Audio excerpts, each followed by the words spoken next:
그들이 한국에 안겨준 돈은 단순히 수십조 원 수준이 아니었습니다.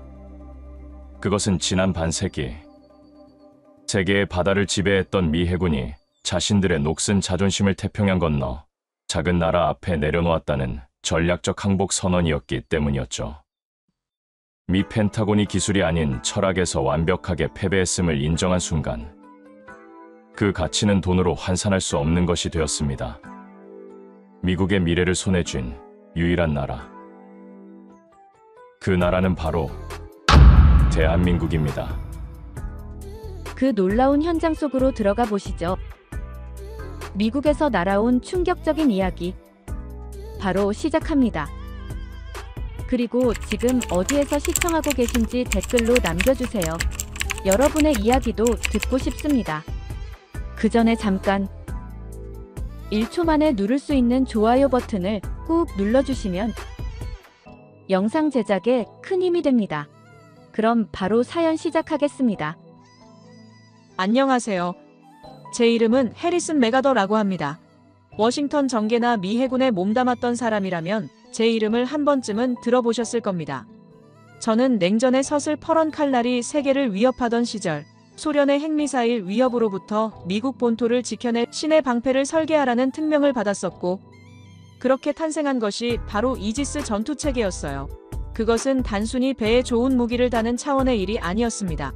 수천, 수만 개의 부품과 수백만 줄의 소프트웨어 코드가 하나의 거대한 신경망처럼 연결되어 인간의 한계를 아득히 뛰어넘는 속도로 위협을 탐지하고 파괴하는 그야말로 완벽한 시스템을 창조하는 일이었습니다.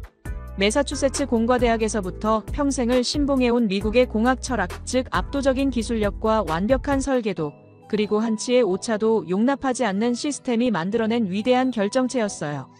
제 젊음과 인생을 바쳐 만든 세상에서 가장 완벽한 방패라고 저는 자부합니다. 버지니아의 한적한 제 저택 서재에는 그때의 공로를 인정받아 대통령에게 직접 훈장을 받는 빛바랜 사진 한 장과 제가 직접 설계한 알레이버크급 이지스 구축함의 정교한 모형이 놓여 있어요. 한때는 제 자부심의 상징이었지만 이제는 먼지 쌓인 과거의 영광일 뿐이죠. 저는 요즘 아침마다 씁쓸한 마음으로 정부 회계감사원의 보고서를 확인하곤 하는데 제가 만든 신의 방패가 탑재된 최강의 함선들이 이제는 인터넷에서 녹슨 유령 함대라 조롱받는 현실을 마주하는 것은 참으로 고통스러운 일이에요. 어이없는 동력 계통의 잔고장으로 최신의 함선이 중요한 해상훈련에 불참하고 부품이 없어 다른 함선의 것을 뜯어쓰는 부품 돌려막기가 성행한다는 내용은 제 심장을 도려내는 듯한 아픔을 줍니다. 이것은 단순히 배가 좀 낡은 차원의 문제가 아니었어요. 위대했던 미국의 도전 정신, 수만 장의 설계도와 수백만 시간의 테스트를 거쳐 완벽한 시스템을 만들어냈던 우리의 위대한 공학, 철학 자체가 녹슬고 있다는 명백한 증거였으니까요. 그렇게 깊은 한탄과 자괴감에 빠져있던 어느 날 오후였습니다. 제 서재의 붉은색 보안 전화기가 제 심장처럼 요란하게 울리기 시작했어요. 미 해군성 장관의 다급한 목소리가 수화기 너머로 흘러나왔는데 장관은 제 도움이 절실하다며 미 해군이, 아니 미국의 자존심이 지금 죽어가고 있다고 절박하게 호소했습니다. 저는 무거운 마음으로 옷장에서 가장 좋은 양복을 꺼내 입었고 저의 청춘과 영광, 그리고 미국의 자부심이 모두 담겨있는 곳, 워싱턴의 펜타곤으로 다시 향하기 위해서였어요. 제 마음속에는 이미 거대한 폭풍우가 몰아치고 있었습니다. 오랜만에 찾은 펜타곤의 깊숙한 지하 비밀 회의실. 더 탱크는 이름처럼 무겁고 차가운 공기로 가득 차 있었어요. 숨막히는 정적 속에서 예산국에서 파견되었다는 젊고 야심만만한 관료 라이언 커닝햄이 현란한 그래프를 화면에 띄운 채 현실성 없는 대책만을 앵무새처럼 늘어놓고 있었죠. 그의 번지르르한 겉모습에서는 사람의 온기 대신 차가운 예산 보고서 냄새가 나는 듯 했습니다.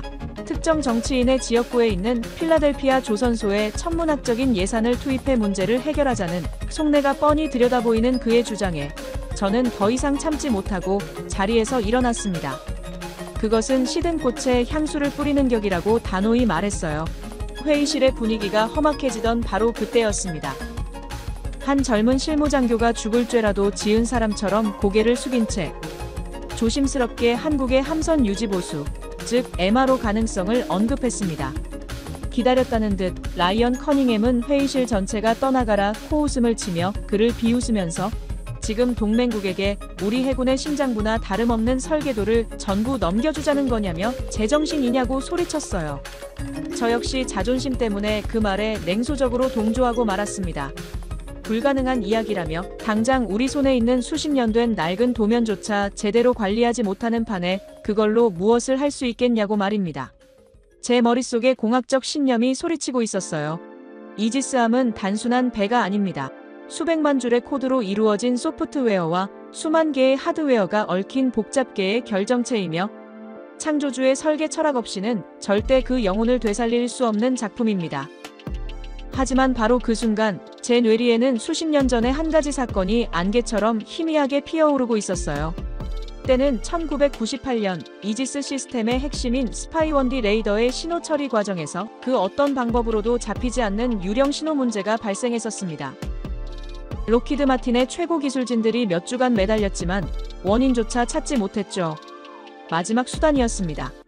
수많은 전문가들과 장비, 자금이 투입되었음에도 실마리조차 잡지 못한 난제 앞에서 저는 하나의 익명 추천을 따라 한국의 한적한 도시, 구미에 위치한 이름조차 제대로 알려지지 않은 소규모 기업의 부품 분석을 의뢰하게 되었습니다. 솔직히 말해 큰 기대는 하지 않았습니다. 세계 최첨단 시스템을 운용하는 미국조차 손을 놓은 문제였기에 산업지도에도 제대로 표시되지 않는 도시의 작은 업체가 무언가를 해낼 수 있으리라는 믿음은 없었습니다. 오히려 이 모든 상황을 받아들이기 위한 하나의 상징적 행동, 스스로를 납득시키기 위한 일종의 형식적 절차라고 보는 편이 정확했습니다. 그런데 단 사흘 만에 그곳으로부터 조그만 소포 하나가 도착했어요. 내용물은 단순했습니다. 어떠한 설명서도 보고서도 없이 손바닥만 한 미세회로 부품 하나가 조용히 놓여 있었습니다. 너무나 덤덤하고 조촐한 구성에 오히려 허탈한 웃음이 나올 지경이었죠. 그럼에도 혹시나 하는 마음으로 시스템에 연결해 보았고 그 순간 실험실 전체에 쌓여있던 유령 신호들이 거짓말처럼 사라졌습니다. 누군가는 소리를 질렀고 또 누군가는 손에 쥔 커피잔을 떨어뜨렸습니다. 저 역시 두 눈을 의심하며 여러 차례 실험을 반복했는데 결과는 같았습니다. 정확했고 완벽했으며 무엇보다 설명 불가능했습니다. 우리는 즉시 그 부품을 분해하고 현미경 하에서 하나하나의 회로 경로를 추적하며 분석을 시작했어요. 그러나 아무리 들여다보고 데이터 값을 역산하며 시뮬레이션을 돌려보아도 그 기술의 정체는 명확하게 파악되지 않았습니다. 기존 학계의 어떤 이론과도 부합하지 않았고 알려진 알고리즘이나 반도체 공정과도 맞물리지 않았습니다. 그것은 마치 다른 학문 체계, 전혀 이질적인 철학 위에 구축된 어떤 이류의 공학처럼 느껴졌습니다. 분명히 작동은 했지만 우리는 그것이 왜 작동하는지를 설명할 수 없었어요.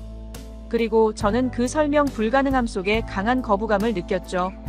혹여 이것이 단지 우연의 산물은 아닌지, 혹은 더 냉정하게 말해 한국이라는 기술 환경에서 빚어진 일종의 편향된 우연성은 아닌지, 그 모든 가능성을 검증하고 냉철하고 과학적인 시선으로 이 기이한 현상의 실체를 밝혀내기 위해 저는 직접 한국으로 향하기로 결심했습니다. 단순한 기술적 교류를 넘어서 이제는 감시자 혹은 관찰자의 시선으로 이 불합리한 기적의 실체를 밝히고자 하는 의지였습니다. 그 목적지는 놀랍게도 거제도였습니다. 조선소와 바닷바람, 어촌의 정서로 대표되는 그 섬에서 이 불가해한 회로의 단서가 나왔다고는 쉽게 믿기 어려웠지만 모든 신경과 경로는 거제로 향하고 있었어요. 그곳에서 무언가가 만들어졌고 누군가가 그 부품을 설계했고 우리가 이해하지 못하는 방식으로 문제를 해결했다는 사실만큼은 분명했습니다. 하지만 이 결심이 제 인생 전체를 송두리째 뒤흔드는 거대한 물결의 서막이 되리라고는 그 순간에 저는 미처 알지 못했어요. 제가 탄 비행기가 태평양 상공을 지날 때 저는 창밖을 내려다보며 펜타곤에 제출할 보고서의 첫 문장을 머릿속으로 다듬고 있었어요. 미국의 방식이 유일하고도 가장 올바른 해답임을 다시 한번 증명했다. 같은 그런 종류의 단호한 문장들이었죠. 제 손에 들린 태블릿에는 한국의 한화오션이라는 회사에 대한 자료가 빼곡히 들어있었고 상선이나 액화 천연가스 운반선 같은 민간 선박 건조 실적은 인상적이었지만 그건 흘러가는 강물에 집을 지으려는 시도처럼 보였어요. 수백만 개의 부품과 코드가 얽힌 이지스 구축함이라는 기술의 정점에 있는 무기체계는 완전히 다른 차원의 이야기이니까요. 저는 그들의 무모한 도전이 어떻게 처참한 실패로 끝나는지 그 모든 과정을 꼼꼼히 기록하여 워싱턴의 어리석은 자들에게 보여줄 생각이었습니다. 하지만 김해공항에 내려 거제로 향하는 차 안에서부터 제 오랜 경험칙에 미세한 균열이 가기 시작했어요. 창밖으로 스쳐 지나가는 풍경은 제가 기억하던 과거의 한국이 아니었습니다. 질서정연하게 뻗은 도로와 그 위를 소리 없이 달리는 전기차들, 그리고 멀리 보이는 거대한 공장들은 하나의 거대한 유기체처럼 맞물려 돌아가고 있었어요. 마침내 도착한 경상남도 거제시의 한화오션 도크는 제 평생의 상식과 신념을 송두리째 뒤엎는 거대한 충격의 현장이었습니다. 저는 당연히 기름때와 귀를 찢는 망치 소리, 혼돈과 무질서로 가득한 삼류 조선소를 상상하고 있었어요. 우리 미국의 조선소는 언제나 통제된 혼돈의 현장입니다. 예측 불가능한 문제들을 숙련된 인간의 경험으로 겨우 메워나가는 거대한 전쟁터와 같지만 제 눈앞에 펼쳐진 것은 축구장 수십 개를 합친 것보다 더 거대한 신전을 연상시키는 최첨단 실내 도크와 그 안을 마치 살아있는 거대 생명체처럼 소리 없이 미끄러지듯 움직이는 수백 대의 인공지능 로봇들이었습니다.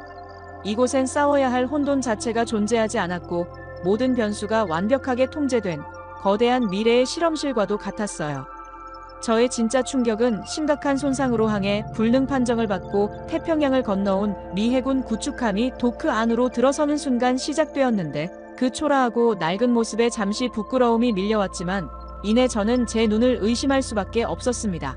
한국인 기술자들은 낡고 무거운 렌치 대신 녹색빛을 뿜어내는 수백 대의 드론과 정체를 알 수 없는 스캐너를 함선 주위로 날려보냈기 때문입니다. 그 녹색빛의 그물이 붉게 녹슨 선체를 촘촘히 훑고 지나가자 제 옆에 거대한 스크린에 믿을 수 없는 광경이 펼쳐졌어요. 수십만, 수백만 개의 빛나는 점들이 모여 함선의 모든 형상을 실시간으로 완벽하게 구현해내고 있었습니다. 지금 대체 무엇을 하고 있는 거냐는 저의 물음에 젊은 현장 팀장이 모니터를 가리키며 아주 담담하게 대답했어요. 지금은 3차원 입체 스캐닝 작업을 하는 중이며 오늘 오후면 이 낡고 고장난 함선의 모든 부품과 수십 킬로미터에 달하는 배관 정보가 마이크로미터, 즉 100만 분의 1미터 오차 수준의 완벽한 디지털 도면, 디지털 트윈으로 복원될 것이라고 말입니다. 저의 머릿속이 하얗게 비어버리는 듯 했어요. 미국 본토에서 최고의 전문가들이 달려들어도 몇 달은 좋게 걸릴, 아니, 어쩌면 영원히 불가능했을지도 모르는 일이 제 눈앞에서 단 몇 시간 만에 펼쳐지는 것을 본 저는 그 자리에 못 박힌 듯 서서 아무 말도 할 수 없었습니다. 이것은 단순히 기술이 좋은 차원의 문제가 아니었어요. 바로 접근법, 즉 철학의 근본적인 차이였습니다. 우리의 방식은 수십 년 된 원본 설계도라는 낡은 성경을 절대적인 진리라 믿고 상처 입고 뒤틀린 현실을 그 성경에 꿰어 맞추려는 지난한 과정입니다. 하지만 한국인들은 달랐어요. 그들은 낡은 성경을 과감히 던져버리고 레이저와 인공지능이라는 새로운 도구로 있는 그대로의 현실을 원자 단위까지 완벽하게 읽어낸 뒤 그것을 바탕으로 과거보다 더 완벽한 새로운 성경을 창조해내고 있었습니다. 그렇기 때문에 그들에게 우리의 낡은 설계도는 필요조차 없었던 것입니다. 저는 제가 단순히 배를 고치는 수리 현장에 온 것이 아니라 낡은 과거를 완전히 지워버리고 새로운 미래를 빚어내는 재창조의 현장에 와 있음을 깨닫고 온몸에 소름이 돋았습니다. 제 평생의 신념이 발밑에서부터 무너져 내리는 소리가 들리는 듯 했어요. 다음 날 저는 한화오션의 최첨단 관제센터에서 제 인생을 바꿀 두 번째 충격과 마주해야 했는데 수백 개의 모니터가 재창조되고 있는 함선의 모든 정보를 실시간으로 분석하고 있었습니다. 제 머릿속은 어제의 충격으로 여전히 혼란스러웠지만 한편으로는 이지스 시스템의 창조자로서 냉철한 분석을 시작하고 있었어요. 그래, 3차원 스캐닝 기술이 아무리 뛰어나다고 해도 결국 그것은 현실을 복제하는 것에 불과해 라고 말입니다. 진짜 실력은 문제의 원인을 찾아내고 그것을 해결하는 능력에서 나오는 법이니까요. 바로 그때였습니다. 저는 제 두 눈을 의심할 수밖에 없었는데 한국 기술진이 복원한 완벽한 디지털 도면 위에 수십 개의 붉은색 경고 표시가 떠 있었기 때문이에요. 그것은 바로 제가 평생을 바쳐 설계했고 세계 최강이라 자부했던 이지스 구축함이 태생적으로 가지고 있던 원천적인 설계 결함들이었어요. 충격에 빠진 제게 40대로 보이는 한국인 여성 수석 엔지니어 박선영 박사가 다가왔습니다. 저는 떨리는 목소리로 물었어요. 저 붉은 점들은 대체 무엇이냐고 말이죠. 박선영 박사는 제게 다가와 거대한 화면에 떠있는 구동축의 한 부분을 확대하면서 인공지능 시뮬레이션 프로그램을 실행시켰어요. 화면 속에서 구동축은 수만 시간의 가상 항해를 단 몇 분 만에 끝냈습니다. 저는 제 눈을 의심했어요. 구동축의 특정 지점에 머리카락보다 미세한 붉은색 균열이 서서히 번져나가는 것이 보였기 때문입니다. 그것은 바로 우리 미 해군이 수십 년간 원인 불명의 고장으로 치부했던 바로 그 문제의 핵심이었어요. 저는 무심코 말했습니다. 그 부분의 강도를 보강하고 유지보수 주기를 더 짧게 가져가면 해결될 문제 아니냐고 말입니다. 그것이 우리가 수십 년간 해온 방식이었으니까요. 박선영 박사는 제 말을 듣고 잠시 저를 바라보더니 조용하지만 단호한 목소리로 설명하기 시작했습니다. 자신들은 증상을 치료하는 것이 아니라 질병의 원인을 제거한다고 했어요. 낡은 설계도의 결함을 그대로 둔 채 땜질만 하는 것은 언젠가 더 큰 재앙으로 돌아올 뿐이라고 말입니다. 그녀는 왜 문제가 생겼는가를 묻는 것을 넘어 어떻게 하면 이 문제가 다시는 생기지 않을 완벽한 답을 만들 수 있는가를 묻는 것이 자신들의 방식이라고 했죠. 그녀는 저를 다른 모니터 앞으로 이끌었는데요. 그곳에서는 거대한 로봇팔이 푸른빛을 내뿜으며 티타늄과 그래핀 분말을 녹여 새로운 구동축을 인쇄하고 있었습니다. 그녀는 이 부품이 단순히 더 강한 것이 아니라고 설명했어요. 인공지능이 수억 번의 시뮬레이션을 통해 찾아낸 최적의 내부 격자 구조로 만들어져 기존 부품보다 30% 더 가벼우면서도 강도는 2배 이상이라고 했습니다. 미국에서 이 부품 하나를 다시 설계하고 주물을 만들고 시험 생산하려면 최소 2년은 걸릴 겁니다. 하지만 이들은 단 하루 만에 더 완벽한 부품을 만들어내고 있었어요. 우리는 규정과 절차라는 이름의 감옥에 갇혀 낡은 과거의 유산을 지키기 위해 싸우고 있었지만 한국이라는 나라는 문제 해결이라는 단 하나의 목표를 향해 과거를 버리고 미래를 창조하고 있었어요. 그들의 무서운 실행력과 상상력 앞에서 제가 평생 지켜온 자부심은 그저 초라하고 낡은 고집에 불과했습니다. 그날 밤 저는 워싱턴으로 돌아가려던 항공편을 취소했습니다. 그리고 제 모든 것을 걸고 이 사건의 전모를 끝까지 파헤쳐 보기로 결심했어요. 이것은 단순한 기술의 격차 문제가 아니었습니다. 미국이라는 거대한 제국의 근간을 뒤흔드는 거대한 패러다임의 전환이었기 때문입니다. 그 후 몇 달간 저는 거제도의 한화오션 도크를 떠나지 않았는데요. 저는 더 이상 감시자가 아니었어요. 경이로운 미래를 먼저 목격하게 된 한 사람의 증인이자 낡은 과거를 답습해온 죄인이었습니다. 저는 매일같이 재창조의 과정을 기록했는데 처음에는 낡은 선체를 해체하는 과정부터가 충격이었어요. 미국의 조선소라면 거대한 소음과 분진 속에서 모든 것을 부수고 잘라내는 혼돈의 현장이었을 겁니다. 하지만 이곳에서는 거대한 로봇 팔들이 마치 오케스트라, 지휘자의 손짓에 맞춰 움직이는 것처럼 모든 부품과 배선을 한치의 오차도 없이 정교하게 분리해냈는데 그 모든 과정은 실시간으로 디지털 트윈에 기록되었고 해체 과정에서 발견되는 또 다른 진실, 즉 부식의 깊이나 배관의 피로도 같은 데이터들이 새로운 설계에 즉각적으로 반영되었습니다. 한 달이 지났을 때 저는 그들의 무서운 실용성에 다시 한번 경악을 금치 못했어요. 미국에서라면 최소 반년은 좋게 걸렸을 신형 부품의 설계와 제작 승인 절차가 이곳에서는 단 며칠 만에 끝나고 있었습니다. 인공지능이 최적의 설계를 제안하고 시뮬레이션을 통해 안정성을 검증하면 즉시 3차원 금속 프린터가 부품을 만들어내는 그야말로 상상 속에서나 가능했던 일들이 눈앞에서 펼쳐졌어요.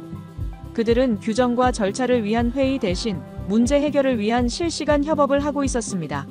젊은 공학자와 백발의 현장 기술자가 태블릿 하나를 사이에 두고 열띤 토론을 벌이는 모습은 제게 깊은 인상을 남겼어요. 저는 그들의 힘이 단순히 기술에만 있는 것이 아님을 깨달았습니다. 수직적인 관료주의를 파괴하고 오직 완벽한 결과물이라는 단 하나의 목표를 향해 달려가는 그들의 수평적인 협력 체계야말로 한국 기술력의 진짜 근간이었던 겁니다. 그렇게 경이와 충격으로 뒤섞인 몇 달의 시간이 흐르고 마침내 모든 재창조 과정을 마친 미 해군 구축함이 그 위용을 드러내는 진수식이 열리는 날이 밝았습니다. 푸른 동해 바다 위로 다시 태어난 함선은 과거의 상처를 모두 지워낸 채 당당한 모습으로 서 있었어요. 마치 갓 태어난 바다의 제왕처럼 푸른빛이 감도는 특수도료로 덮인 선체는 햇빛을 받아 서늘하게 빛나고 있었습니다. 함께 온 미 해군 참관단은 할 말을 잃은 채 그저 경악과 환호가 뒤섞인 탄성만을 터뜨릴 뿐이었죠.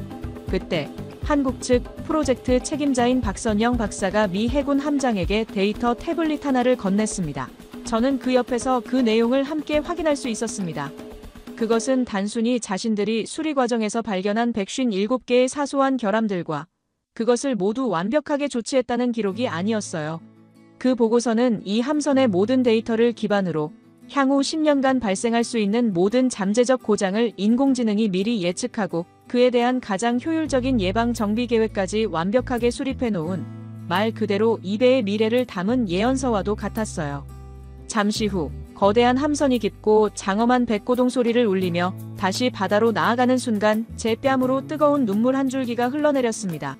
그것은 패배감이나 수치심의 눈물이 아니었어요. 평생을 바친 공학자로서 불가능을 현실로 기어이 만들어낸 한국의 위대한 장인 정신과 두려움 없는 개척자 정신에 대한 순수한 존경과 감동의 눈물이었습니다. 박선영 박사와 한국의 기술자들은 그런 저를 향해 말없이 허리를 숙여 깊은 인사를 건넸고 저는 그들을 향해 군인으로서 바칠 수 있는 최고의 예의를 담아 거수경례를 했습니다. 그 순간 우리는 국경과 언어를 넘어 오직 불가능에 도전하는 인간의 위대한 정신으로 하나가 되었고 저는 나지막이 읊조렸습니다. 이것이야말로 우리가 그토록 찾아 헤맸지만 이미 오래전에 잃어버렸던 진정한 미국의 정신, 바로 아메리칸 드림이 아니겠냐고 말입니다. 워싱턴으로 돌아오는 항공기 안에서 저는 창밖으로 펼쳐진 태평양의 광활한 수면을 멍하니 바라보고 있었습니다. 푸른 대양 너머로 사라져가는 한반도의 실루엣은 짧지 않은 비행 내내 제 뇌리에서 지워지지 않았어요. 무릎 위에는 박선영 박사가 마지막으로 건네준 데이터 태블릿이 얌전히 놓여 있었습니다. 처음에는 그저 기술적 참고자료 정도로 여겼지만 화면을 넘길수록 저는 점점 숨을 멈추게 되었어요. 단순한 회로 설계나 장비 사양이 아니었습니다. 그 안에는 제가 평생을 바쳐 쌓아올린 미국 중심의 기술적 세계관을 근본부터 뒤흔드는 차원이 다른 사유와 철학이 담겨 있었어요. 무엇보다도 무서웠던 것은 그것이 명확하게 작동하고 있다는 사실이었습니다. 잠을 이룰 수 없었습니다. 의심과 혼란이 교차하는 와중에도 제 머릿속에는 거제도에서 마주한 광경들이 하나씩 떠올랐어요. 녹색 레이저의 촘촘한 교차망, 딥러닝 기반의 실시간 용접 시뮬레이션, 그리고 우리는 답을 새로 만듭니다라고 말하던 박 박사의 담담하면서도 확신에 찬 목소리까지. 그 장면들은 단순한 기술적 우수성을 넘어서 전혀 다른 기술 문명, 완전히 새로운 산업 철학의 서막처럼 느껴졌어요. 그러나 저는 여전히 혼란스러웠습니다. 그것이 과연 우연한 성공인지 아니면 체계적 사고와 수십 년의 축적 위에서 탄생한 새로운 정답인지를 아직까지는 단정할 수 없었어요. 그리고 바로 그 점이 제게 가장 큰 두려움이었습니다. 그 기술의 기원과 논리, 그들이 그것을 어떻게 만들었는지보다 저와 우리가 왜 그것을 예상하지 못했는가라는 점이 더욱 절망적으로 다가왔습니다. 워싱턴 공항에 도착한 직후 저는 예정에도 없던 비공식 보고를 해군성 장관에게 화상으로 진행했는데 장관은 화면을 응시하며 짧게 말했어요. 훌륭하군, 해리슨. 비용을 많이 절감했어. 그 한 문장이었습니다. 저는 그 순간 다시금 깊은 회의에 빠졌습니다. 아직도 이들은 이것이 단순히 원가 절감이나 시간 단축의 문제가 아니란 사실조차 이해하지 못하고 있다는 것을요. 이것은 명백히 문명의 좌표가 바뀌고 있는 신호였어요. 산업혁명 이후 서구가 주도해온 제조 패러다임, 표준화, 효율성, 대량 생산이라는 이름으로 구축된 거대한 질서가 지금 동아시아의 이 작은 반도에서 재정이 되고 있는 현장이었습니다. 그날 밤 저는 서재에 틀어박혀 글을 쓰기 시작했어요. 단순한 출장 보고서가 아니었습니다. 이는 이 나라의 지도자들과 경직된 관료들의 잠든 인식을 깨우기 위한 저의 마지막 보고서이자 선언이었습니다. 보고서의 제목은 오래 고민하지 않았어요. 재창조의 시대, 우리는 무엇을 잃었고 한국은 어떻게 미래를 만드는가? 그 제목만으로도 이 글이 무엇을 말하고자 하는지 충분하다고 생각했습니다. 며칠 뒤 저는 펜타곤의 심장부, 더 탱크로 다시 호출되었는데요. 지하 깊숙한 곳에 위치한 그 회의실은 제가 떠나기 전보다 훨씬 무겁고 냉정한 긴장감으로 가라앉아 있었어요. 제 라이벌이자 미 해군 조선 전략 수립을 담당하고 있는 라이언 커닝햄 대령은 필라델피아 조선소와 연계한 새로운 건조 시스템 계획안을 의기양양하게 발표하고 있었습니다. 그는 자신의 보고서가 마치 세계를 구원할 듯한 표정으로 수십 장의 자료를 전자 패널에 띄웠습니다.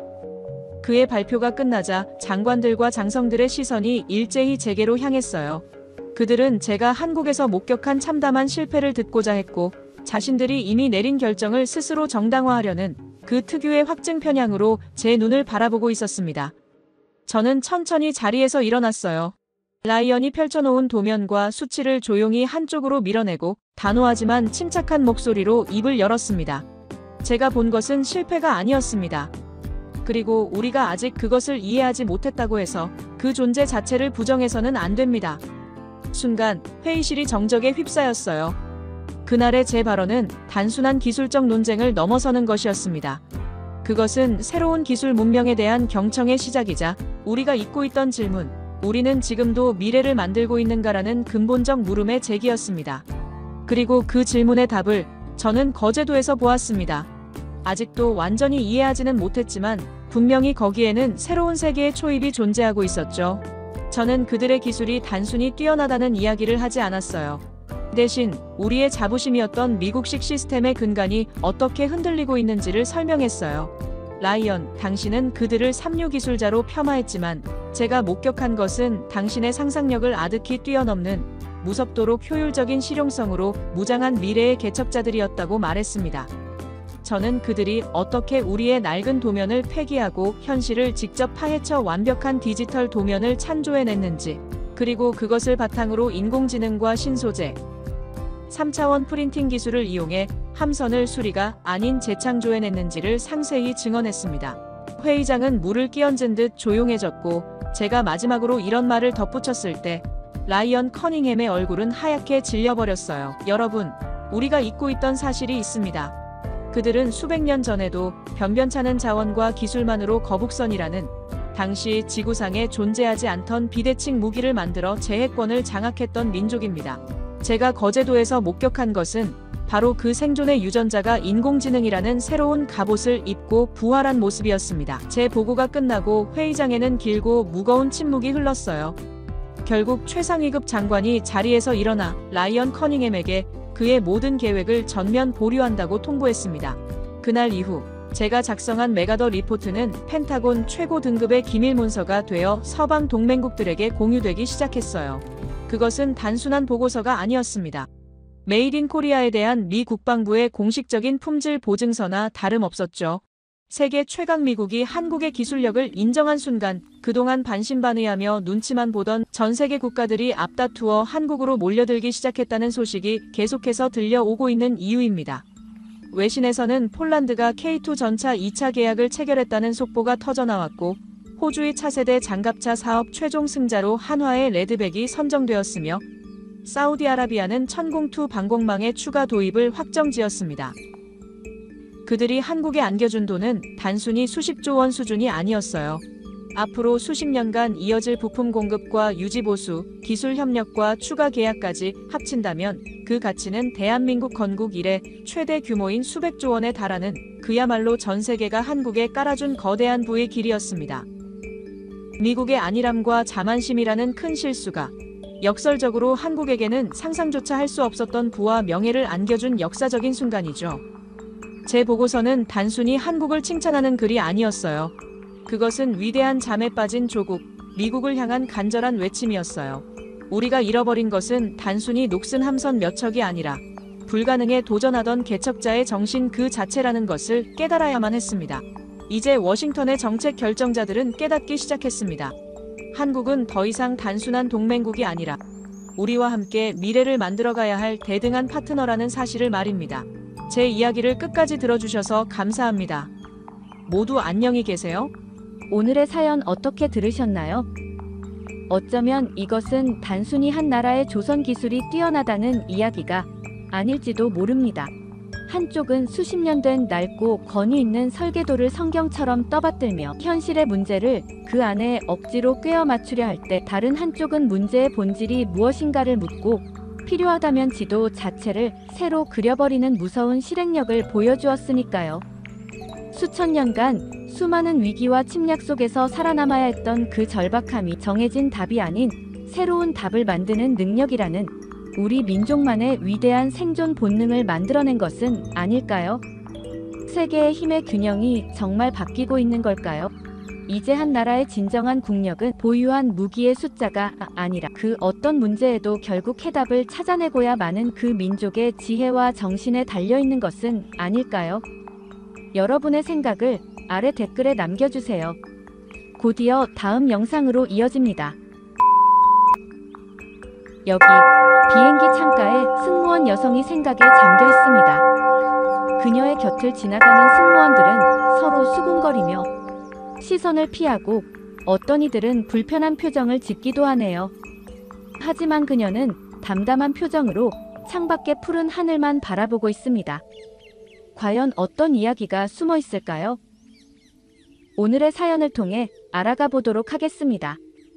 그 전에 잠깐 1초 만에 누를 수 있는 좋아요 버튼을 꾹 눌러주시면 영상 제작에 큰 힘이 됩니다. 그럼 바로 사연 시작하겠습니다. 안녕하세요. 저는 올해 31살인 왕예린이라고 합니다. 중국인 아버지와 한국인 어머니 사이에서 태어나 지금까지 두 나라의 문화를 모두 품고 살아가고 있어요. 저희 아버지는 중국 광저우에서 손꼽히는 변호사이고 어머니 역시 한국의 로펌에서 파트너 변호사로 일합니다. 아버지와의 인연으로 중국에서 새로운 삶을 시작하셨습니다. 두 분 모두 뛰어난 미모의 소유자셨기에 저는 자연스럽게 좋은 유전자를 물려받았다고 주변에서 이야기해요. 아버지의 긴 속눈썹, 그리고 높은 콧대, 어머니의 맑은 눈동자와 도톰한 입술을 닮아 한중미의 조화를 이루었다고 하네요. 어릴 때부터 거울을 볼 때마다 두 분의 아름다운 모습이 저에게 고스란히 전해진 것 같아 늘 감사한 마음이었습니다. 많은 분들이 제가 배우 장쯔이를 닮았다고 말씀해 주셔서 부끄럽기도 하지만 한편으로는 기분이 좋아요. 그럴 때마다 제 안에 흐르는 한국과 중국의 피가 만들어낸 아름다움이 더욱 자랑스러워집니다. 광저우 국제학교에서 보낸 학창 시절은 제 인생에서 가장 빛나는 순간이자 가장 혼란스러운 시기였어요. 두 나라의 언어를 자유자재로 구사할 수 있었고 학업 성적도 상위권을 유지했지만 혼혈이라는 이유로 여러 시선을 받아야 했습니다. 남학생들 사이에서 인기가 많았던 것이 오히려 독이 되어 여학생들의 시기와 질투를 받았죠. 쉬는 시간마다 제 주변에 모여드는 남학생들을 보며 여학생들은 수군거렸고 급식 시간에는 일부러 제 옆자리를 피했어요. 체육 시간 조 편성에서도 늘 저를 마지막으로 선택했고 교실 청소 당번 조를 짤 때도 저를 은근히 피하곤 했습니다. 한 번은 체육대회 반 응원단장 선발에서 반 전체 남학생들의 지지로 뽑혔는데 그날 이후 여학생들의 따가운 시선이 더욱 강해졌어요. 심지어 교복 치마를 일부러 밟고 지나가거나 체육복에 음료수를 쏟는 등의 작은 괴롭힘도 있었습니다. 하지만 그 시절을 지나오며 더욱 단단해질 수 있었던 것은 부모님의 지속적인 응원과 격려 덕분이었는데요. 내가 가진 두 개의 심장은 축복이야라는 부모님의 말씀은 제게 늘 큰 힘이 되었죠. 두 분은 제가 겪는 어려움을 누구보다 잘 이해하고 공감해 주셨어요. 힘들 때마다 어머니는 따뜻한 차를 내어주시며 제 이야기를 끝까지 들어주셨고 아버지는 매일 아침 등굣길에 제 손을 꼭 잡아주시며 너는 충분히 사랑받을 자격이 있는 아이라고 말씀해 주셨습니다. 설날이면 어머니가 정성스럽게 준비해 주신 한복을 입고 세배를 드리고 춘절에는 붉은색 치파오를 입고 가족들과 함께 찾는 사원의 향내가 아직도 생생해요. 한국의 떡국과 중국의 교자를 동시에 맛볼 수 있는 축복받은 환경에서 자랄 수 있었죠. 명절이면 거실에서 들려오는 어머니와 할머니의 웃음소리, 부엌에서 교자를 빚으며 나누는 이야기들, 아버지가 텔레비전으로 보는 한국 예능 프로그램의 소리가 조화롭게 어우러졌어요. 저는 그 속에서 한복 치마를 살랑이며 달그락거리는 그릇 소리에 맞춰 즐겁게 춤을 추곤 했습니다. 두 나라의 문화가 자연스럽게 섞여 우리 가족만의 특별한 명절을 만들어냈어요. 학창 시절 여학생들의 따가운 시선을 받을 때면 모든 게 불공평하다고 느꼈습니다. 하지만 시간이 지날수록 그것이 오히려 제 정체성을 더욱 단단하게 만드는 자양분이 되었다는 것을 깨달았어요. 남학생들의 관심은 단순히 제 외모 때문만이 아니었습니다. 두 나라의 문화를 자연스럽게 이해하고 소통할 수 있는 능력이 매력으로 다가갔던 것 같아요. 광저우 국제학교에서의 생활은 제게 많은 것을 가르쳐 주었는데요. 학업에서 좋은 성적을 유지하는 것도 중요했지만 그보다 더 값진 것은 문화적 다양성을 이해하고 받아들이는 법을 배운 거예요. 때로는 혼혈이라는 이유로 상처받기도 했지만 그 경험들이 제가 더 넓은 시야를 가질 수 있게 해주었어요. 지금 돌이켜보면 그때의 모든 순간들이 소중한 추억으로 남아 있습니다. 여학생들의 시기와 질투도, 남학생들의 관심도 모두 제가 성장하는 데 필요한 과정이었다고 생각해요. 두 나라의 문화를 모두 이해하고 사랑할 수 있는 제 정체성이 형성된 그 시간들은 제 인생에서 가장 중요한 토대가 되었습니다. 부모님께서는 늘 제게 말씀하셨어요. 다름이 결코 부족함이 아니며 오히려 그것이 나만의 특별한 가치가 될 수 있다고요. 어머니는 제 머리를 쓰다듬으며 예린아, 내가 가진 두 개의 문화는 널 더욱 빛나게 해줄 거야 라고 속삭이셨고, 아버지는 퇴근 후 저를 무릎에 앉히고 우리 딸은 두 나라의 가장 아름다운 모습을 모두 가졌어라며 격려해 주셨습니다. 힘들 때마다 두 분은 서로 다른 방식으로 저를 위로해 주셨어요. 그 말씀들을 가슴 깊이 새기며 자란 저는 이제 제 정체성을 자랑스럽게 생각합니다. 한국과 중국 두 나라의 심장을 가진 것은 제게 더 없는 축복이에요. 어머니의 고향인 강원도를 처음 방문했을 때의 기억이 제 인생의 큰 전환점이 되었는데요. 서울을 거쳐 강원도로 향하는 길에 들른 인천국제공항은 제게 새로운 꿈을 선물해 주었습니다. 세계 어느 공항과 비교해도 뒤처지지 않는 쾌적한 시설과 신속한 수속 처리, 첨단 시스템이 이루는 조화로운 운영은 제 마음을 사로잡기에 충분했죠. 강원도에 갈 때마다 우리 가족은 꼭 오징어 순대와 가자미 식혜를 찾았습니다. 새콤달콤하면서도 매콤한 맛이 어우러진 가자미 식혜는 중국의 어떤 해산물 요리와도 비교할 수 없는 독특한 풍미를 지니고 있었어요. 쫄깃한 식감과 함께 입안 가득 퍼지는 깊은 감칠맛은 한국 전통 음식의 진수를 보여주는 듯 했습니다. 할머니께서는 가자미 식혜를 드실 때마다 이 맛이야말로 우리 강원도의 자랑이라며 환하게 웃으셨어요. 보쌈과 함께 먹는 가자미 식혜의 맛은 지금도 제 미각 속에 선명하게 남아 있습니다. 바닷가 근처 카페에서 커피를 마시며 바라본 하늘을 가르는 비행기들의 모습은 제 가슴을 벅차오르게 했어요. 푸른 하늘을 자유롭게 날아가는 비행기의 모습에서 저는 무한한 가능성을 보았습니다. 그 순간 문득 떠오른 생각이 있었어요. 저 하늘을 나는 비행기처럼 나도 두 나라를 자유롭게 오가며 서로의 문화를 연결하는 다리가 되고 싶다는 마음이 들었죠. 한국과 중국의 문화를 모두 이해하는 제가 하늘에서 두 나라를 이어주는 역할을 한다면 얼마나 의미 있을까 하는 생각에 가슴이 설레었습니다. 중학교 진로 수업 시간에 저는 당당히 국제선 승무원이 되겠다고 선언했어요. 두 나라의 문화를 이해하는 제가 가장 잘할 수 있는 일이라 생각했습니다. 승무원이라는 직업을 통해 제가 가진 이중 문화의 장점을 마음껏 발휘하고 싶었어요. 또한 하늘 위에서 다양한 국적의 승객들을 만나며 더 넓은 세상을 경험하고 싶다는 욕심도 생겼죠. 그때부터 영어와 프랑스어 공부에 매진했어요. 이미 한국어와 중국어를 자유자재로 구사할 수 있었지만 세계를 무대로 활동하기 위해서는 더 많은 언어가 필요하다고 생각했습니다. 승무원이 되어 하늘을 누비는 제 모습을 상상하는 것만으로도 가슴이 설레었어요. 매일 아침 일찍 일어나 영어 단어를 외우고 방과 후에는 프랑스어 학원을 다녔습니다. 주말에는 온라인으로 원어민과 대화 연습을 하며 실전 회화 실력을 키웠어요. 땀과 노력으로 이뤄낸 4개 국어 실력은 제 자부심이 되었죠. 중국 남방항공사의 승무원 채용 소식을 접했을 때 저는 망설임 없이 지원했어요. 하지만 면접장에서 마주한 현실은 녹록지 않았습니다. 면접관들은 제가 혼혈이라는 사실에 미묘한 표정을 지었고, 한 면접관은 순수 중국인이 아닌데 우리 항공사에서 일할 수 있을까요? 라는 날카로운 질문을 던졌어요. 그 순간 가슴이 철렁 내려앉았지만 저는 침착하게 제가 구사할 수 있는 4개 언어로 차례차례 답변했습니다. 중국어, 한국어, 영어, 프랑스어로 똑같은 내용을 유창하게 말하자 면접관들의 표정이 조금씩 바뀌기 시작했어요. 수많은 지원자들 속에서 당당히 합격 통보를 받았을 때의 그 기쁨은 말로 표현할 수 없을 정도였습니다. 어머니는 기쁨의 눈물을 흘리시며 저를 꼭 안아주셨고, 아버지는 평소와 달리 떨리는 목소리로 축하한다고 말씀해 주셨어요.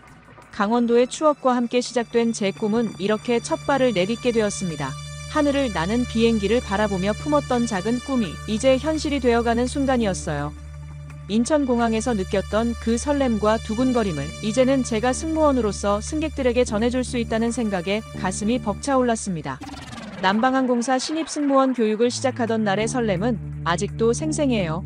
새로운 유니폼을 입고 거울 앞에 섰을 때의 그 벅찬 감동이 가슴 깊이 남아 있습니다. 하지만 그 기쁨은 오래가지 못했어요. 교육 기간 동안 동료들의 시선이 점점 차가워지기 시작했는데, 처음에는 활짝 웃으며 인사하던 동기들이 눈을 마주치지 않으려 했고, 제가 다가가면 대화를 중단했어요. 함께 식사를 하던 동기들도 하나둘 자리를 피했고 교육장에서도 제 옆자리는 항상 비어 있었습니다. 처음에는 제 외모에 관심을 보이던 동기들이 점차 거리를 두기 시작했어요. 한 동료가 귓속말로 예린이가 너무 예뻐서 다들 질투하나 봐라고 알려줬지만 그것이 전부는 아니었죠. 혼혈이라는 제 정체성이 그들에게는 불편한 존재로 다가왔던 것 같아요. 수군거리는 소리와 숨겨진 비웃음, 그리고 등 뒤에서 느껴지는 차가운 시선들이 하루하루 저를 지치게 만들었습니다. 승무원 교육에서 높은 성적을 받을 때마다 동료들의 시선은 더욱 날카로워졌습니다. 휴게실에서 제가 앉아있던 자리는 어느새 혼자만의 공간이 되었어요. 누군가 제 사물함에 이중적인 사람이라는 쪽지를 붙여놓기도 했죠. 업무 현장에서의 방해는 더욱 노골적이었는데요. 한 번은 기내 서비스 중 동료가 일부러 잘못된 정보를 전달했어요. 또 중요한 안전 브리핑 시간을 알려주지 않아 지각한 적도 있었습니다. 심지어 제가 담당한 구역의 기내식 수량을 일부러 잘못 기재해 승객들께 불편을 끼치게 만들기도 했어요. 비즈니스 클래스 승객의 특별 요청 사항을 전달하지 않아 큰 항의를 받은 적도 있었고, 기내 면세품 판매 담당일 때는 재고 현황을 잘못 알려줘서 고객 응대에 어려움을 겪기도 했습니다. 어느 날은 비행 중 긴급 상황 발생 시 필요한 산소 마스크 위치를 일부러 다르게 알려줘서 당황한 적도 있었어요. 이런 상황들이 반복될 때마다 저는 자괴감에 빠졌고 매 비행마다 불안과 긴장 속에서 근무를 해야 했습니다. 동료들의 미소 뒤에 숨겨진 악의를 느낄 때마다 가슴이 무너져 내렸어요. 혼자 식사를 하는 시간이 늘어났고 해외 체류 시에도 호텔방에서 고독한 시간을 보내야 했습니다. 단체 채팅방에서는 제가 보낸 메시지가 항상 일식되었고 중요한 업무 공지도 저만 제외한 채 따로 전달되었어요. 휴대폰을 확인할 때마다 동료들이 올린 함께 찍은 사진들과 즐거운 이야기들이 제 마음을 아프게 했습니다. 회식 일정은 마치 계획된 듯 항상 제가 비행이 있는 날로 잡혔어요. 한 번은 용기를 내어 다음번에는 제가 참석할 수 있는 날짜로 잡아주시면 안 될까요? 라고 건의했지만 돌아온 답변은 대다수가 되는 날짜로 정했을 뿐이에요 라는 차가운 말뿐이었습니다. 그들의 SNS에 올라오는 회식 사진들을 보며 저는 점점 더 외로움을 느꼈어요. 그렇게 하루하루가 지날수록 제 마음속의 우울감은 깊어져 갔습니다. 결국 퇴사를 고민하기 시작했어요. 어떤 날은 꿈을 포기하고 완전히 다른 길을 가야 하나 심각하게 고민했습니다. 승무원이 되기 위해 쏟아부은 그 모든 시간과 노력이 헛된 것은 아니었을까 하는 생각에 밤마다 눈물을 흘렸어요. 가족들에게도 말하지 못하고 혼자서 끙끙 앓았죠. 출근길에는 몸이 떨렸고 유니폼을 입는 것조차 두려워졌습니다. 매일 밤 이제 그만두자와 버텨보자 사이에서 갈등했어요.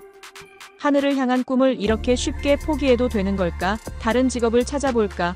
끝없는 고민의 늪에 빠져 있었죠. 밤마다 취업 사이트를 둘러보며 다른 길을 찾아보기도 했지만 그럴 때마다 강원도 바닷가에서 처음 꿈을 품었던 그 순간이 떠올라 마음이 무너져 내렸어요. 혼자 있는 시간이면 거울 속 유니폼을 입은 제 모습을 바라보며 한숨만 깊어졌습니다. 어떤 날은 사직서를 써놓고 제출하지 못한 채 며칠을 보내기도 했어요. 퇴사 후의 삶을 상상하면 막막함과 두려움이 밀려왔지만 지금의 고통도 더 이상은 견딜 수 없었습니다. 결국 더 이상 이 상황을 견딜 수 없다는 판단이 섰을 때 떨리는 손으로 사직서를 써내려가기 시작했어요. 한 글자 한 글자를 쓸 때마다 눈물이 떨어졌고 그동안의 모든 순간들이 주마등처럼 스쳐 지나갔습니다. 어린 시절부터 품어온 승무원의 꿈, 수많은 밤을 새워가며 준비했던 시간들, 합격 소식에 기뻐했던 순간들, 그 모든 것들과 작별해야 한다는 사실이 가슴을 무겁게 눌렀어요. 그것은 제 인생에서 가장 힘든 결정 중 하나였습니다. 사직서를 제출하고 집으로 돌아와 부모님께 모든 상황을 털어놓았어요. 그동안 참았던 눈물이 봇물처럼 쏟아졌고 어머니는 한참 동안 저를 안고 등을 쓰다듬어 주셨습니다. 저의 이야기를 들으시는 내내 어머니의 눈시울도 붉어졌고 아버지는 무거운 한숨을 내쉬셨어요. 잠시 침묵이 흐른 뒤 어머니는 저를 꼭 안아주시며 한국에서 다시 시작해보는 건 어떠니? 라고 제안해 주셨습니다. 그 말씀에는 제 아픔을 누구보다 깊이 이해하고 공감하는 어머니의 마음이 담겨 있었어요. 아버지도 고개를 끄덕이시며 대한항공의 특별 채용 소식을 알려주셨습니다. 두 분의 따뜻한 위로와 격려는 제게 새로운 희망의 불씨를 지피기 시작했어요. 그동안 혼자 끌어안고 있던 무거운 짐을 내려놓은 듯한 후련함이 밀려왔습니다. 특별 채용 면접장에서 저는 이전과는 다른 따뜻함을 느꼈습니다. 밝은 조명과 따뜻한 색감의 면접실은 중국에서의 차갑고 딱딱했던 분위기와는 완전히 달랐어요. 면접관들은 부드러운 미소로 저를 맞이했고 제 다국어 능력과 경험을 높이 평가해 주었습니다. 혼혈이라는 점도 오히려 장점으로 바라봐 주었고 제 이야기를 끝까지 경청해주는 모습에서 진정성이 느껴졌어요. 합격 소식을 들었을 때는 두 번째 기회를 얻은 것이 믿기지 않았습니다. 대한항공 신입교육에서 만난 예서 선배는 첫날부터 저를 친근하게 맞아주었어요. 같은 년생으로 나이가 같았지만 3년 먼저 입사한 선배였습니다. 제 이름을 불러주며 환하게 웃어주는 그 모습에서 진심 어린 따뜻함이 느껴졌어요. 업무에 필요한 세세한 팁들을 알려주었고 교육 일정표도 꼼꼼하게 정리해서 공유해 주었습니다. 패션과 음악 취향이 비슷했고 좋아하는 영화 장르도 같아서 금세 친해질 수 있었어요. 나이가 같다 보니 서로의 고민도 더 잘 이해할 수 있었고 업무 외적으로도 많은 이야기를 나눌 수 있었습니다. 어느 날 휴게실에서 예서 선배가 SNS를 보다가 인스타그램에서 요즘 가장 핫한 동네가 있는데 같이 가보지 않을래? 라며 해방촌으로 가자고 제안했어요. 이국적인 분위기의 신흥시장을 거닐며 한국의 새로운 문화를 발견하는 재미가 쏠쏠했습니다. 카페 타지기에 앉아 펜지꽃 에이드를 마시며 나눈 대화는 제 마음의 문을 조금씩 열게 해주었어요. 질문 노트에 적힌 나는 나답게 살고 있는가라는 질문 앞에서 예서 선배는 제 이야기를 끝까지 들어주었습니다. 동료들과 보내는 시간이 늘어날수록 중국에서 겪었던 트라우마가 조금씩 옅어졌는데 중국에서는 저를 이중적인 사람이라고 손가락질하며 따돌렸지만 한국의 동료들은 제 이중 문화 배경을 오히려 존중해주고 배우려 했습니다. 중국에서는 제가 다가가면 자리를 피하고 수군거렸던 상황들이 이곳에서는 누군가 제 옆자리에 앉아 웃으며 말을 걸어주고 식사 시간에 자연스럽게 합류를 제안해주는 모습은 마치 다른 세상 같았어요. 중국의 단체 채팅방에서는 제가 보낸 메시지가 모두 읽씹되는 게 다반사였는데 이곳에서는 제 의견을 존중해주고 회식 일정을 정할 때도 항상 제 스케줄을 먼저 물어봐 주었습니다. 이런 따뜻한 배려들이 쌓이면서 제 마음속 얼어있던 상처들이 하나둘 녹아내리기 시작했어요. 한국 동료들의 따뜻한 배려와 세심한 마음 씀씀이는 제게 새로운 희망이 되었어요. 제가 감기에 걸렸을 때 동료들이 직접 끓인 유자차를 가져다 주었고 힘든 비행 후에는 서로의 어깨를 두드려주며 격려해 주었습니다.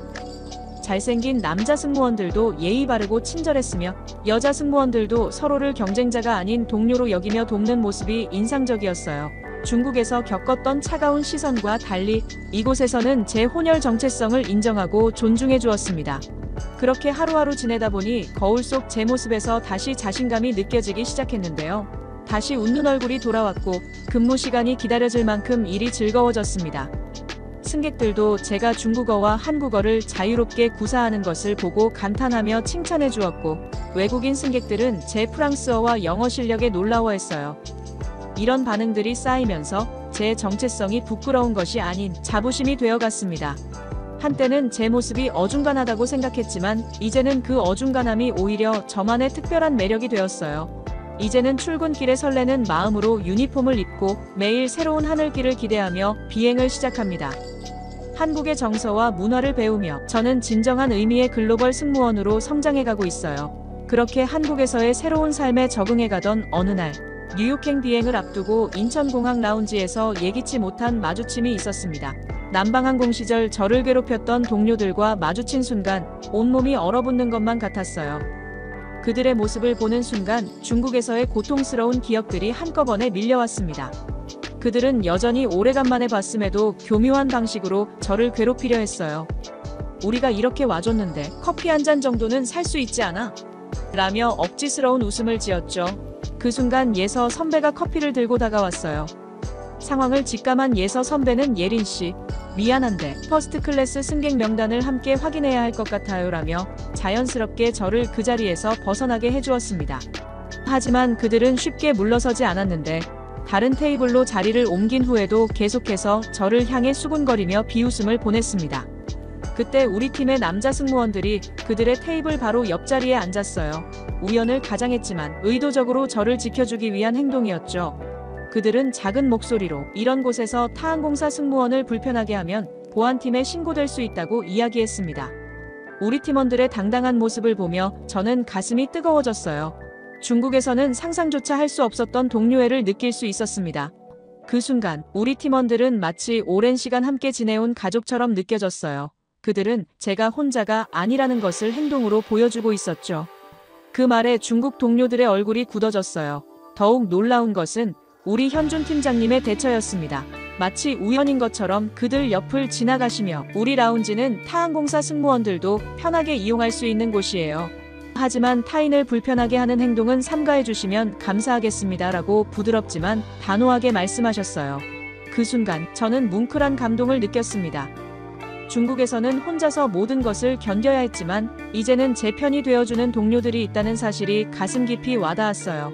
중국 동료들은 더 이상 아무 말도 하지 못하고 자리를 떠났고 그들이 떠난 후 우리 팀원들은 마치 아무 일도 없었다는 듯 평소처럼 밝게 웃으며 저에게 말을 걸어주었습니다.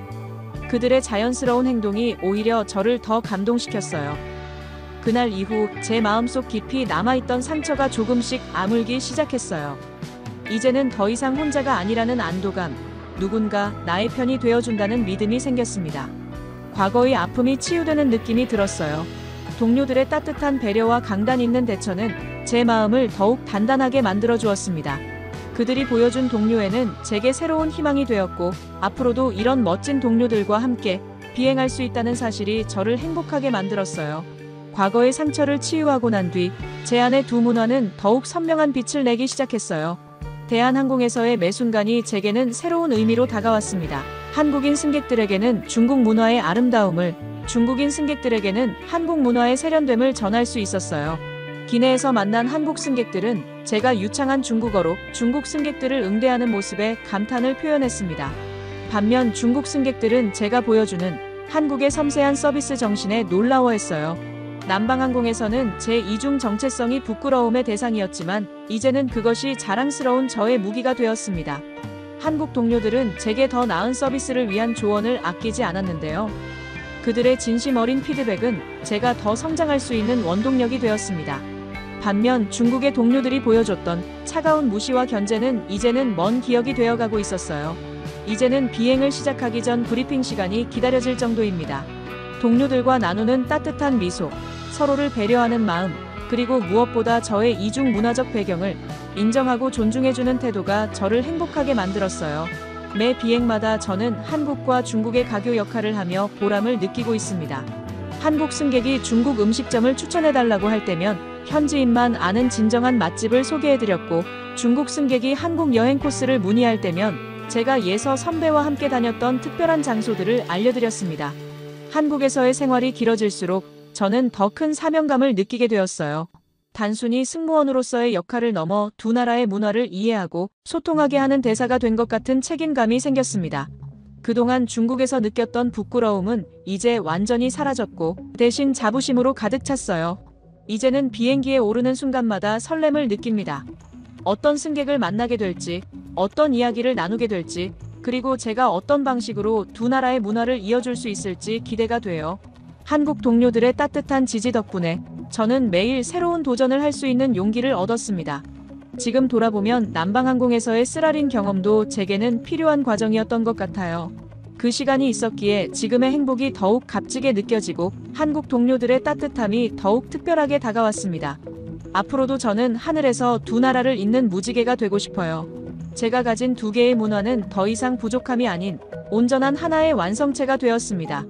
앞으로도 두 나라의 문화를 이해하고 사랑하는 마음으로 하늘길을 계속해서 걸어가려고 해요.